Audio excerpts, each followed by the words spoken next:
पुरी जिला निमापड़ारे गर्जिले विद्युत कर्मचारी बेआईन भावे कर्मचारी को छटई प्रतिवाद रे निखिल ओडिशा विद्युत मजदूर महासंघ और भारतीय मजदूर महासंघ पक्षर निमापड़ा विद्युत डिविजन अधीन में कार्यरत थिबा 500 रु ऊर्ध्व कर्मचारी मानकु नहीं स्थानीय गोलेई छकरू निकटरू पुराना बसस्टाण्ड निकटरे थिबा टाटा पावर कार्यालय पर्यंत एक विराट विक्षोभ शोभायात्रा करा सह कार्यालय सम्मुख में जोरदार विरोध प्रदर्शन करा जायछि। बिना कारण दीर्घदिन हेब कार्यरत कर्मचारी मानकु छटई एवं अधिकांश श्रमिक श्रेणी कर्मचारी मानकु छटई पई कंपनीर निर्देशकों को तीव्र विरोध करी विक्षोभ प्रदर्शन करा जायछि। अण ओडिया कर्मचारी मानकु अवस्थापित करा जाई ओडिया कर्मचारी को छटई करा जाउथबा कर्मचारी माने अभियोग करबा सहित बिना कारण कर्मचारी को छटई बंद करा जिबा सह जो मानकु छटई करा जाउछि पुनर्बार सेमानकु चाकरी रे अवस्थापित करबा पई दाबी करा जायछि। एने टाटा पावर अधीक्षण जंत्री विश्वरंजन बेहेरा को एक दाबीपत्र प्रदान करा जायछि। खूब शीघ्र दाबी पूरण नहेले आगामी दिन में आंदोलन को आहुरी तीव्र करा जिवो बोली संघ पक्षरु चेतावनी दिया जायछि। कौन कम करछे? गिरीश चंद्र प्रधान मु एटी मीटर रीडर भाव काम करछि।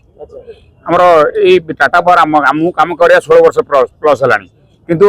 टाटा पावर आसला पर आमे सब पिला भाबिथिले जे बड़ कंपनी आछि पिला सब भले रे काम करियो किंतु ये टाटा पावर जो मारण नीति आरंभ कर श्रमिक मारण नीति मन इच्छा बर्तमान स्मार्ट मीटर लगे पिला आउट कर आज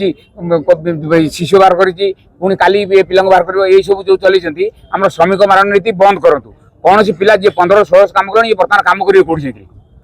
आउ मीटर रीडर बिल कर टाटा पावर रेवेन्यू मूल गछ कहले चले मूल है रेवेन्यू कलेक्शन आमर आंदोलन कहीं गोटे पिला आज की 12 वर्ष 14 वर्ष ड्यूटी कर माने जी की ड्यूटी 15 वर्ष कला भी आज बिना दोष 1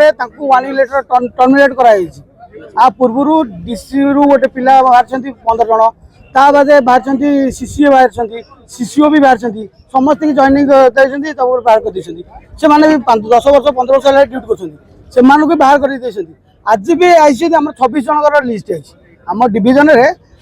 643 पिला अच्छा 643 पिलू टोटाल बाहर कले 150 पिला बाहर कर एवं आई 26 जन आमर दाबी जदि से 26 जन आमर बेआईन छटई बंद करा प्रथम लक्ष्य द्वितीय लक्ष्य जो मान छटई से पुनर्निजुक्ति देले आम आंदोलन बाहर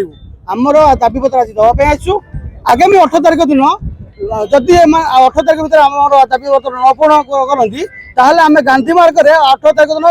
पूरा दिन राति 24 घंटा और आंदोलन करूँ। बर्तमान निमापड़ा डिविजन निमापड़ा भाई मान द्वारा बर्तमान आम दबु दाबीपत्र दबु आमर जो टाटा पावर आसला परे जो कर्मचारी थिले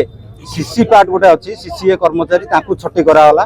ता प्रतिवाद आम लेबर कमिशन द्वारस्थ होइथिलु लेबर मिनिस्टर अध्यक्षतार गोटे आलोचना होता ना हाँ से पिला रहिबे किंतु दीर्घ 4 मास होगला से कले ना फेब्रुआरी मसरे जो आम